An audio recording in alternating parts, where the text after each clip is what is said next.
Hello and welcome to Rudao English. I'm Roshdala in Washington, D.C. On April 16, Iraq's caretaker Prime Minister Adil Abdul Mahdi called on the Iraqi Finance Ministry to halt budget transfers to the Kurdistan regional government and to take back all transfers made since January 1st, 2020, effectively removing Kurdish public sector workers from the Iraqi federal budget. Kurdish officials have characterized the move as politicizing the budget, and Kurdistan region's president called it unconstitutional and unlawful move by Baghdad. Baghdad, on the other hand, accuses KRG of failing to send oil in exchange for its share of the federal budget, an arrangement that was agreed on in December. There has been some attempts to hash out the differences. A Kurdish delegation in Baghdad met with different Iraqi government and political party leaders, as well as the U.S. ambassador to Iraq, Matthew Tuller, to discuss the contentious matters between Erbil and Baghdad. The U.S. government officials have repeatedly called for resolving issues between Baghdad and Erbil, but on this issue, they have avoided commenting altogether. To discuss this and the U.S. stance on the issue, I'm joined by Michael Pregent, a senior fellow at Hudson Institute. Thank you very much for being with us. Yeah, thanks for having me. Always a pleasure. I want to start with the big question that the United States always repeats that the United States is looking for a strong region, a Kurdistan region within Iraq, but we've had some major issues with Iraq, politicizing the budget in Iraq, and we haven't heard much from the United States. What's your take on that?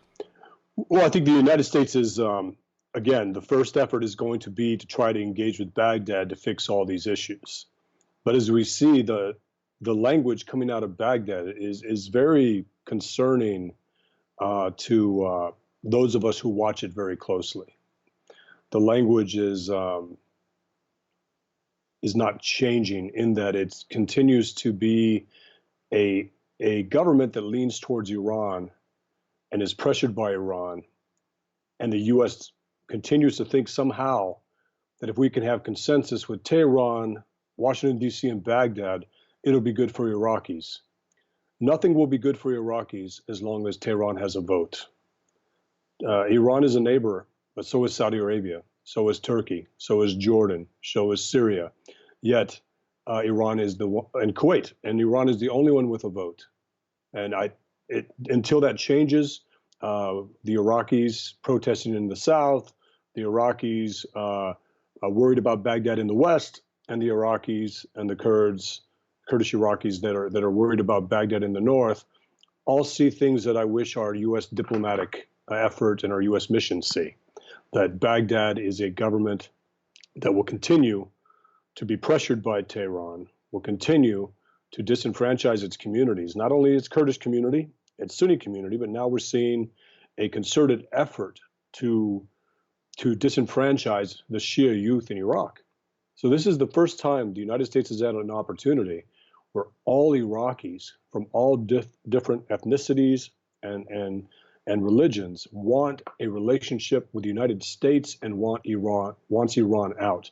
And what I mean by a relationship with the United States is not one like Iran's, but one where Iraq is a safe place for the international community to invest, a safe place for the international community to travel, a country where Iraqis can travel on a passport and be respected throughout the world as a legitimate country, a sovereign country, a country that has dealt with its terrorist issues. But I believe in the next 1 to 2 years, if nothing changes, we will be designating Iraq a state sponsor of terror, and we will be treating it just like we treat Iran right now. And we have an opportunity to change that. And June is a big deal. So we're trying to get this decision makers in D.C. to understand what June really means. If you go in and you accept a status quo result, we will be designating Iraq a state sponsor of terror within 2 years. And what I mean by that is the Iraqi government is using U.S. funds and using their institutions as a bypass to support designated terrorist organizations tied to the IRGC Quds Force, the Islamic Revolutionary Guard Corps. And that's a violation of the Leahy law in the United States. That's a violation of Global Magnitsky because they killed journalists, they imprisoned journalists, they put pressure on journalists not to say things critical of Baghdad or Tehran. And it's a country that has such economic promise if it divorces itself from Iran's malign influence. Right. So there is no question that the COVID-19 has had some impact on the budget in Iraq. But from what I hear from you, there is obviously a major role for Iran to play in Iraq, and U.S. is not happy about it. But it looks like anytime that pressure is used against the Kurdish region, the U.S. is not really that vocal about it. Right. So the United States, there's a reason the Patriot missiles are going to Kurdistan. There's a reason that the majority of our counter-ISIS fight in the special operations community, or the special operations targeting of ISIS fighters, is based out of northern Iraq, is because we have a trusted ally in northern Iraq. And if Baghdad decides to kick the United States out with this referendum in the COR where Maliki and Amiri hijacked the COR to put in legislation as a leverage tactic to get the U.S. to give Iran sanctions relief. I mean, you got to be kidding me, right? So if Baghdad decides to kick us out, we will treat Iraq like we treat Syria. We will stay in Iraq because we have a UN mandate to defeat ISIS. You and I both know ISIS can still conduct attacks anywhere they want to in Iraq. Al-Qaeda style attacks. And we will be looking for places where we can continue the counter-ISIS mission. And where do you think that's going to be? In Syria, it's in northern Syria, in areas that are controlled by a Kurdish ally. And in Iraq, it'll be in northern Iraq, in areas controlled by a Kurdish ally. But let me caveat that. We have allies now in the Sunni community that want us to do something in western Iraq. And we also have new allies, ones we didn't think we would have, in the Shia youth protest movement. They want the United States, if you listen to the chants, Iraq, Hura, Iran, Bara, to do something. And not to do anything militarily, just to simply stop supporting a broken government that will always pick Tehran over the United States. And the United States, Tehran uses its leverage, whether it's punitive, whether it's bribes, whether it's intimidation. The United States doesn't use its leverage. It hopes that Iraq will do the right thing. And that leverage will be to stop the loan guarantees to rebuild Iraq, to start sanctioning and designating individuals, and then making its economy toxic in certain areas, but still carving out parts of Iraq where the U.S. can inject stimulus, can inject economic aid to a government that's of the people and not for Tehran. And Kurdistan will play a major part of that. I mean, Erbil is built for this. The KRG is built for this. We need to tell Tehran that any attack on a U.S. ally in Iraq will be considered an attack on the United States and will be dealt with inside of Iran, against a military target in Iran, against something tied to the regime, because the Iranian people are not going to rally to the flag if we hit something that belongs to the regime, or we hit something that belongs to the Revolutionary Guard. It's just not going to happen. That narrative failed because the United States targeted the most valuable asset Iran had in the region, Qasem Soleimani. And they didn't rally to the flag. They went to a funeral out of respect. They didn't rally to the flag. Out of respect and out of threat of not showing up. That's so important. All right. Right. So I'm glad that you actually mentioned the Patriot batteries. We know they're in Erbil, in Kurdistan region. Some analysts believe that the Shiites were particularly upset because of the Patriots being moved to Erbil, and maybe this is a reaction to the batteries that were sent to Erbil. Now, it doesn't look like Kurdistan is getting enough, the support that it really deserves in return for, having these batteries there. You have the batteries, the U.S. batteries, Patriot missiles there, and then you get punishment for it, and then U.S. stays silent. Does it look like it was a smart choice for Kurdistan to kind of welcome that? Absolutely. And the reaction by Baghdad is what will concern the United States. You're punishing the Kurdish region for allowing us to protect our own soldiers that are there with your force to go after ISIS. Think about that for a second. The Iraqi government is punishing a part of Iraq that is willing to put in systems at the request of the United States to protect Americans on the ground, not from ISIS, not to protect them from ISIS, but to protect them from rocket and missile attacks and drone attacks from Iran and Iran's militias inside of Iraq that are part of the so-called Iraqi security forces. So that's what's going to be concerning the United States. That's what I'm talking about in Washington, D.C., that this is a government that condemned the United States after Abu Mehdi al-Mohandes killed Narwiz Hamid, the American contractor at the K2 base south of Kirkuk, condemned the United States for conducting attacks on Kitab Hezbollah positions along the border.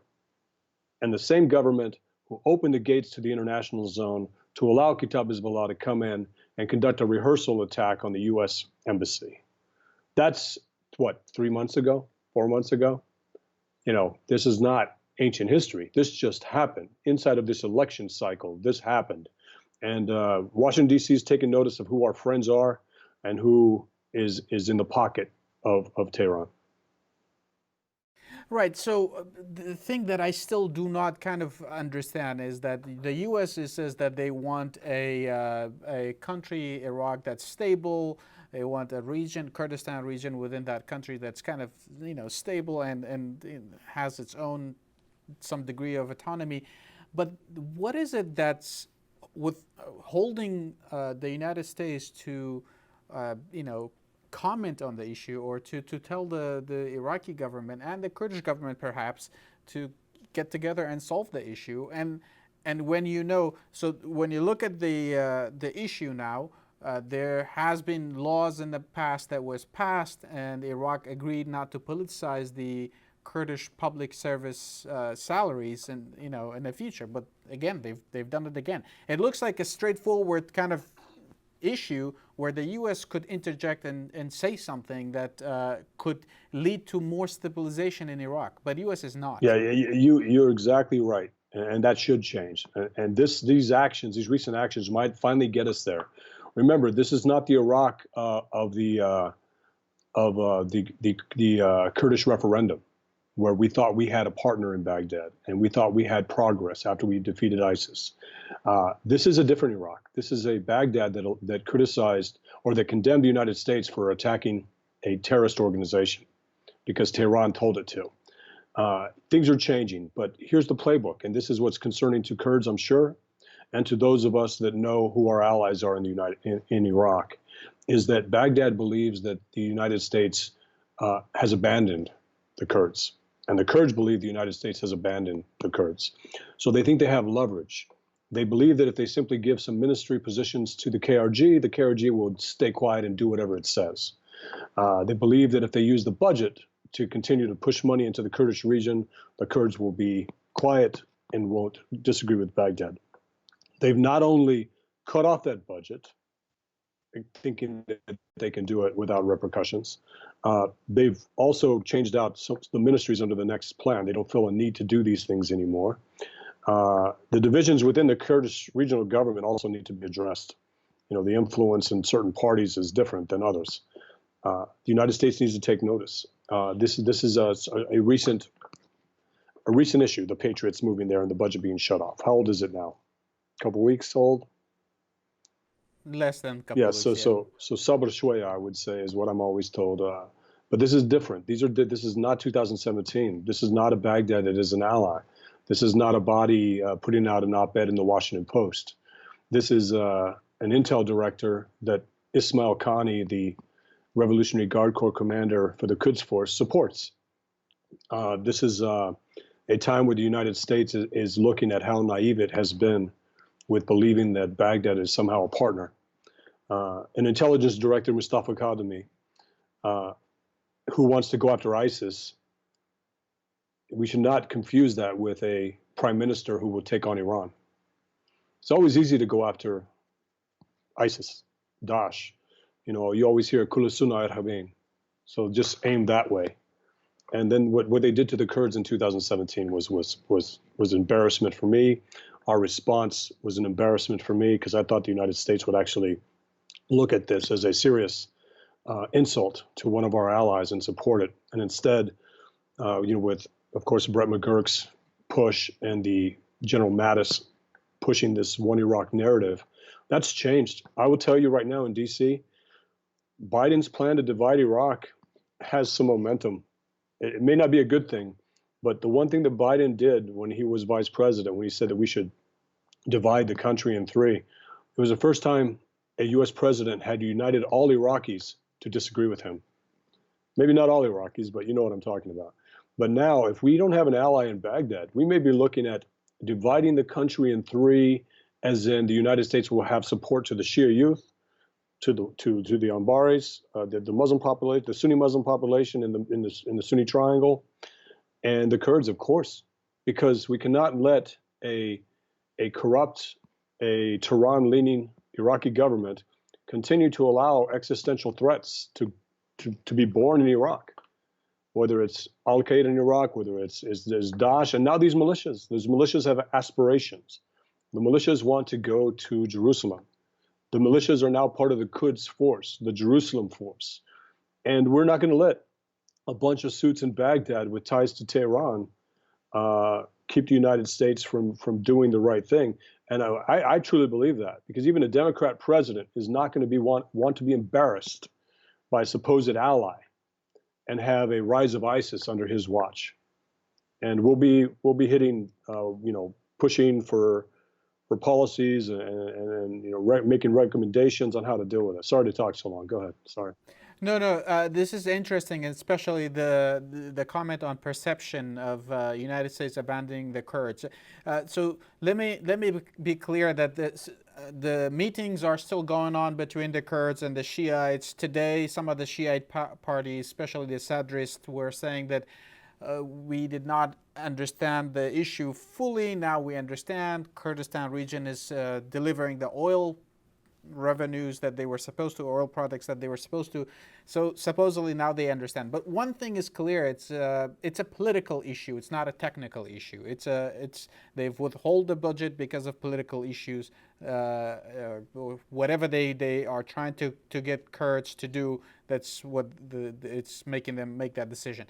But the perception of the United States abandoning or weakening that support for the Kurds, that's a really interesting point that you raised. Is there a reason for that perception among the Kurds and the Iraqis in general? Well, they have examples. The Kurdish referendum was an example. I met with a Kurdish commander, a Peshmerga commander, who is responsible for Sinjar, Tal Afar, and Mosul, and the Dahuk area back in 2009. And he said, the U.S. will always disappoint an ally. In some cases, it's better to be an enemy of the United States, because you will get them to pay more attention to what you want. And the United States will try to get it, for the enemy. So I hope that translates well, but I think you know what I'm saying. The United States is a country that changes its leadership out every 4 years, possibly every 8 years if the president survives. But within those 8 years, you'll see 3 different strategies on how to deal with something. So the Kurds have always been a patient ally, waiting for the United States to do the right thing.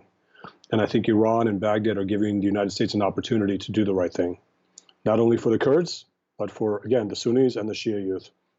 We cannot let Iraq now is the life support system for Iran. With oil going down where it went, the Iraqi economy hurting because of oil as well. Iraq has never been more important to a sinking and struggling regime in Iran. And now's the time to cut off the life support, to cut Iraq away. And Iraqis have to do it. Iraqis have to tell us. And the protest movement is going to tell us that this government will still be rejected by the people.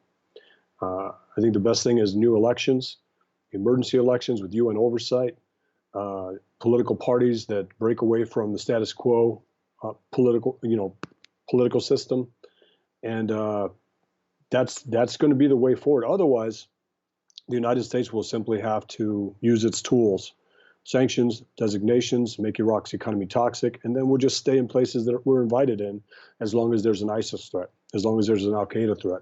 And these militias are simply not going to be ignored if we get out of Iraq. We're going to target them without worry now. We're not going to worry about upsetting Baghdad. They are a threat, and they will be dealt with, if not by the United States, by its allies in the region, to include Israel, to include the Gulf allies.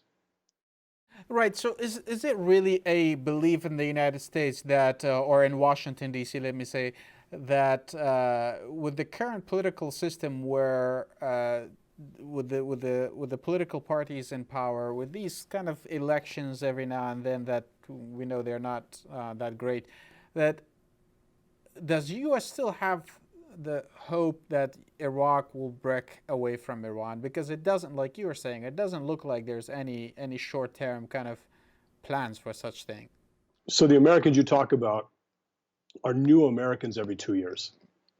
They're new Americans every 2 years that are introduced to Iraq, and that's why it's important for guys like me, and I'm not putting myself up there, but people that know Iraq, to tell them, hey, you're being played, you're being lied to, you're being taken advantage of. The key part of your question was hope. Hope is not a method, and young Americans, and what I mean young people in DOD and state that are working Iraq. What I mean young is how old they were when 9/11 happened, how old they were in 2003. Believe that somehow if they do a job for 6 months, because that's how long they're in Iraq, or for 1 year, that's how long they're in the post at State Department, that somehow they can change it by bringing the same old ideas to Iraq. The United States, it's going to be obvious. It's going to be as clear as day if we don't change the situation in Iraq, not by military force, but simply by listening to Iraqis, that we can actually support Iraqis. And because we're dealing with about a 10 to 12% part of the Iraqi population right now that's in control. And we believe somehow they're representative of Iraq, and they're not. The lowest turnout in any election was the last one.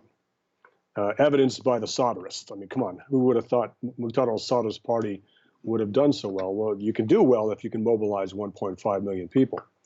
So the Americans it'll be as clear as day right in front of them that they are making a mistake if we allow this government to continue. Over the next 1 or 2 years, we'll be basically calling Iraq a state sponsor of terror, because the militias will be killing NATO trainers. They will be killing the American advisory effort. They'll be killing the protesters. They're waiting for coronavirus to end so they can go kill all the protesters that show up. But that's not going to happen. The protest movement is too strong. But you mentioned something about the Sadrists, and now the Sadrists get it, just your earlier part of the thing. Remember, the Sadrist party is a party that can be moved anywhere Iran wants it to move. Doesn't matter what a Sadrist says today.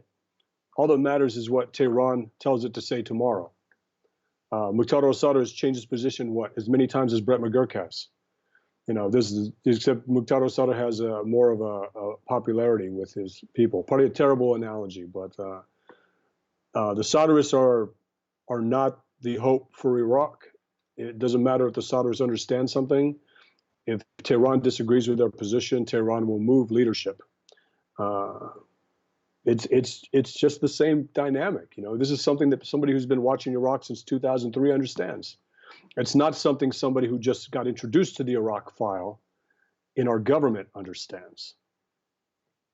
Right. The reason I mentioned hope is because for about 100 years, the British government was hoping that Iraq will stabilize at some time, and they'll have the different populations work together. And then I guess the British government stopped that hope. The U.S. has been trying since 2003, and that hasn't worked either. But yeah, I know. I have some. Go ahead, sir. Go ahead. No, but this is the first time the Sunnis that we abandoned after the Sons of Iraq, the Sahwa, the Kurds that we abandoned in 2017, the Shia that we abandoned after the Gulf War, and the Shia that we basically ruled out as an ally during our whole occupation of Iraq. All Iraqis from all different groups are now saying, we forgive you your mistakes, United States. We're trying to show you how to get this right. Stop supporting this government that is tied to Tehran. And I know the Kurds are in a very difficult position because the Kurdish regional government no longer plays the role of kingmaker like they did back in the day. Now it's don't rock the boat or we'll lose our budget. Don't rock the boat or we'll lose our ministerial positions. I would say that the Kurds have to take the same position as the Shia youth and the Sunnis, because it's actually the Kurdish position to begin with, that they want to break from this government. They want a new government. There's no reason why there shouldn't be a Kurdish prime minister, a Sunni prime minister, a prime minister that has nothing to do with the religious parties. That's a possibility. And that's something Secretary Pompeo recently said, that Iran needs to end its sectarian quota in government. Let's put the smartest people in, but let's make sure the prime minister is not tied in any way by these Shia religious parties. We should also make it a disqualifying thing. Fatah should not have a vote. Fatah should be made an illegal party. Everyone tied to a militia should be retired from politics, told, hey, go to Tehran because that's where your loyalties are. Get out of Iraq. These are Iraqi decisions. But as long as Maliki and Amri have a vote, then nothing will change. Nothing will change for the Kurdish region, for the Sunni region, or for the Shia youth movement. Right, and you mentioned Joe Biden, the Democratic nominee now. Last man standing. When he was, right. Although there's still another nominee, I believe. believe. Tulsi Gabbard. She's hoping the coronavirus helps her out. Right. So when Biden was the vice president under President Obama, he did suggest, as you mentioned earlier, that some sort of confederation between these three different ethnic groups in Iraq. And this is something the Kurds have been, asking for a long time, saying that's the only way that things could work. If he wins, you'll have a sympathetic voice. I'm being asked about this right now, by the way. Is this feasible? Can we do this? Anyway, go ahead.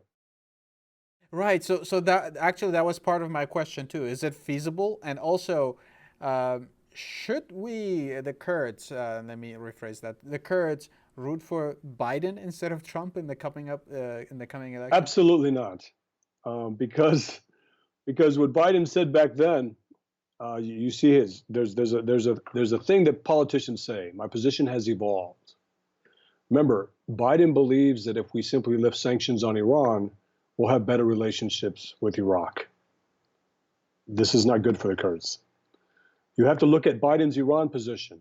If he stays strong and takes advantage of what the president has put in place with sanctions and designations and brings Iran to the negotiating table on their knees, because that's where they are right now. They're hoping Biden wins so that they can get sanctions relief. If Iran gets sanctions relief, Kurdistan, you're going to just have to be happy with what budget you get and what ministry you get. So it's important. Now, we are also talking to people in Biden's camp now that you can't just simply walk back into the Iran deal. You have to come back in from a position of strength. We're going to be pushing tugging at the strings of the American patriot in all of us and saying, listen, Iran just killed 2 Americans by proxy about 2 weeks ago. They killed an American on December 27th.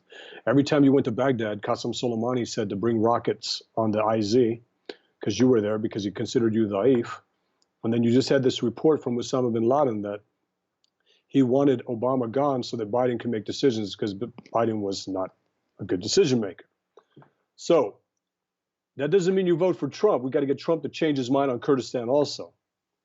And that was what we saw in 2017. We thought we had a president that finally understood the Kurdish region and would do the right thing, especially after designating the IRGC and the IRGC Quds Force in its entirety. And then 30 hours later, Qasem Soleimani rolls into Kirkuk with U.S. tanks and Iraqi militias and embarrasses the United States, except the president didn't know that he was being embarrassed. Those are the Blue Angels. Did you hear that? I hear the freedom. Anyway, there are opportunities here. Iraq has never been worse off than it is right now because of Baghdad. And for the first time, the rest of the country is not supporting Baghdad. This is key.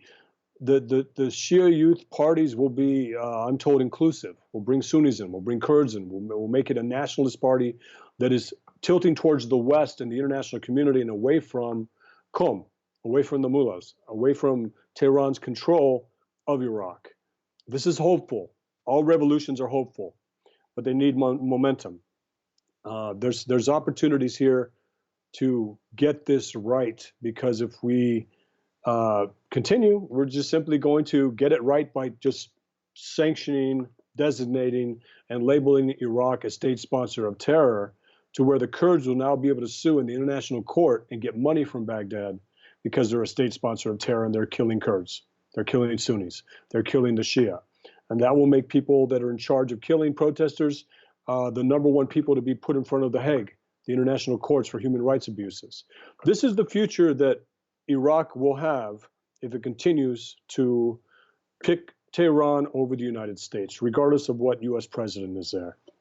Because if Iraq falls into that sphere and the United States leaves, then that means Jordan will fall next. That means Israel will be a problem. Saudi Arabia will warn about this. The Israelis will warn about this. The Turks will even warn about this. And we're just, if it happens, maybe that's the best thing to happen. But there's an opportunity now to get it right without bloodshed, to get it right where these militias have no leaders. They have no charismatic Qasem Soleimani or Mohandes telling them what to do. All of them are hiding under tables when they hear a drone or they hear a plane fly over. Anyway, go ahead. Just right as you mentioned, plane flying over the Blue Angels. there. Right. So I know you're saying a lot has changed, and I still want to ask your opinion on the feasibility of this loose confederalism, because the one thing that gets Baghdad really upset is they're trying to use the budget that is under their control in order to reduce the Kurdish regional autonomy, to kind of they want to treat the Kurdish region as another province. Now I'm wondering, what do you think of the feasibility of, if the United States, for example, pushes for or wants a loose confederation within Iraq? Is it still feasible at this point? Yes, it is feasible, and then you have the issue of Kirkuk. You have the issue of what Turkey does. You have the issue of the whole Turkish lobby coming in on the United States saying, "Hey, listen, you can't do this." Remember, we continue to see Turkey as a NATO ally. Turkey has more of a say on this than Iran does, to be honest with you, than Baghdad does. So we need to get Turkey to realize that 60% of its workforce is going to be Kurdish in 10 years, in 20 years. And it's time to deal with the reconcilables and deal with the irreconcilables, just like we did in other places when we were successful at this. Yeah, it's very feasible. So let's go back into Iraq. How do you break it up? Everybody wants Kirkuk, and the Sunnis and the Shia want Baghdad. So who gets Hawija? Who gets Kirkuk? Who gets the Nineveh Plains? Who gets these things? And that's where you have the possibility of internal conflict. So in this Kurdish breakup, it needs to be a Kurdish Sunni area, Christian area. Invite people that want to escape, just like Kurdistan has always done. With the Sunnis, when they want to get away from danger, they go to Kurdistan. When the Christians want to get away from danger, they go to Kurdistan. When the Shia want to get away from danger, they go to Kurdistan. It needs to be that place that's inclusive in order for this to work. And in this scenario, the Kurds would have to get Kirkuk, right? So what does that mean internally? Militias fighting each other. The United States would have to pick a side. The Turks would have to pick a side. So those are the things that DOD is concerned about. Those are the things that, Iraq does not have rule of law. They take advantage of law. It's how to take advantage of the chessboard instead of adhering to the rules on the chessboard.